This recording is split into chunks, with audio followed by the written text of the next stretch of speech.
Okie dokie.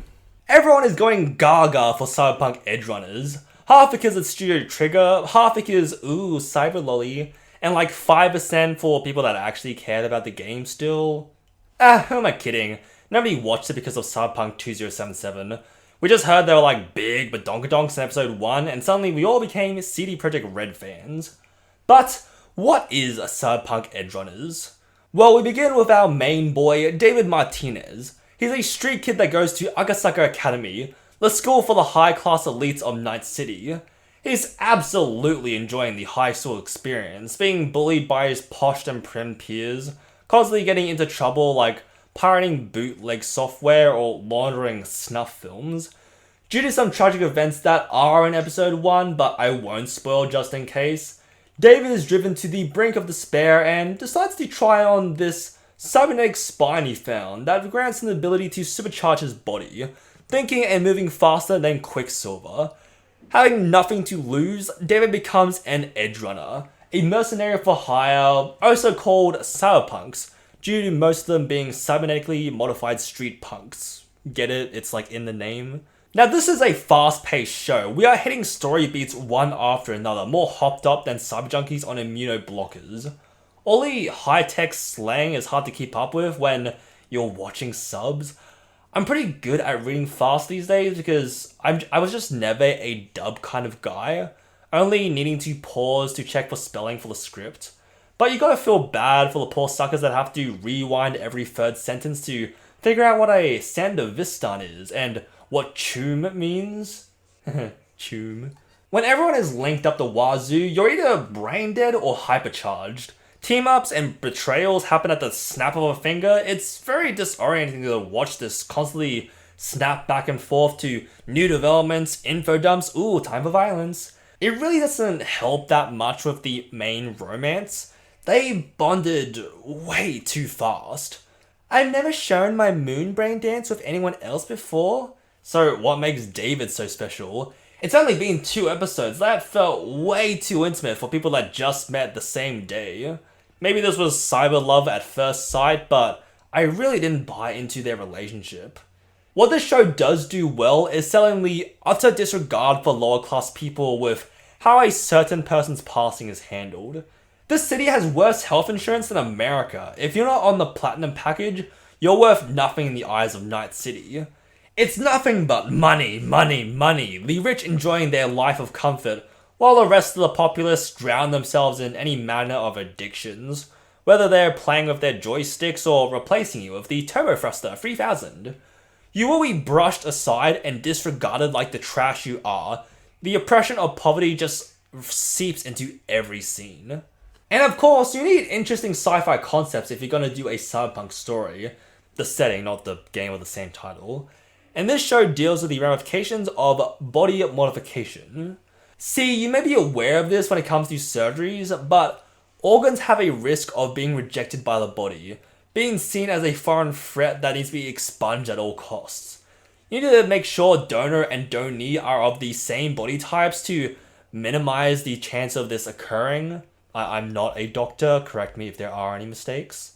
Now, in the world of Night City, cybernetics are readily available for anyone with A's to spend. You want to learn martial arts? Pop in the chip and instantly you're ready to take on Bruce Lee.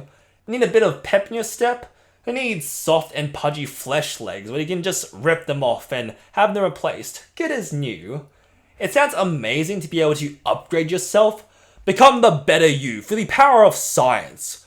But with hooking up all these spare parts to your brain like a car battery, you're gonna start experiencing what we like to call cyberpsychosis. Hands shaking, eyes dilating, random outbursts of rage, losing grip on reality as your brain starts to melt from the strain of running the heavy machinery you have strapped onto yourself. I really enjoyed this aspect of cyberpunk, the thrill of improving yourself, slowly spiraling into an addiction of never being good enough. It's terrifying to watch, especially when it comes to people closest to us. Cyber psychos could be equipped with any manner of weaponry and abilities, ready to try out their new enhancements on the inferior blood bag you house your little brain in. The animation really shows how messed up this dystopia really is. Trigger is goated when it comes to flashy action.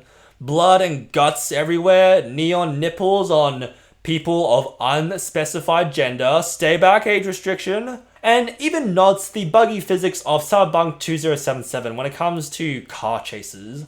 I hope that's on purpose, vehicles just flying all over the place whenever there's a crash. This is a beautiful show to watch. Trigger really hits it off every time when it comes to their brand of style.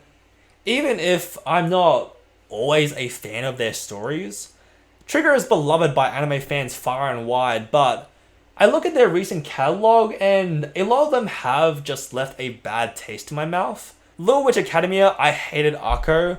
Franks, I thought was boring as hell, and I dropped BNA after I realized how ham-fisted it was at trying to portray its own message. I wasn't initially interested in checking out this one because of my past track record with Trigger, but Cyberpunk Edgerunners is a compelling watch. Maybe it's because they have shared writers for this show, maybe this one just clicked better with me. I did enjoy Kill la Kill and thought Space Patrol Luco was an absolute riot. But either way, this story drew me in with its flair and pizzazz. I do feel a bit lost after the ending though. If I was to describe it without spoiling, it would be like I just finished a random chapter from this book I picked up and then put it back on the shelf, never to touch it again.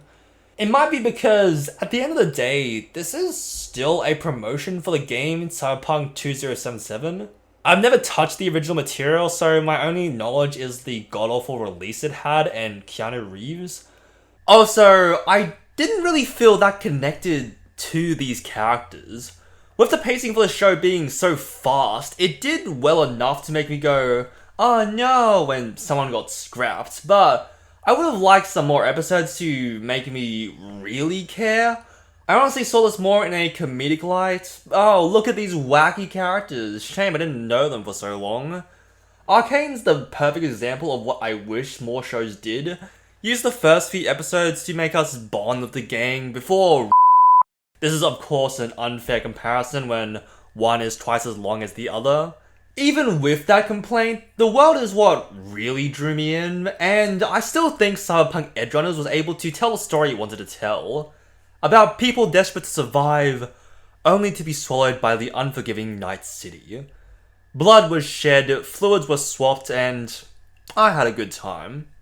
If you want to send me into a fit of cyberpsychosis, let me know in the comments below and tell me your thoughts while you're down there. Like and subscribe for more content, let me know if there's something you'd like me to cover. I like to talk about anything that interests me. That's all I want to say, I hope you all have a good rest of your day.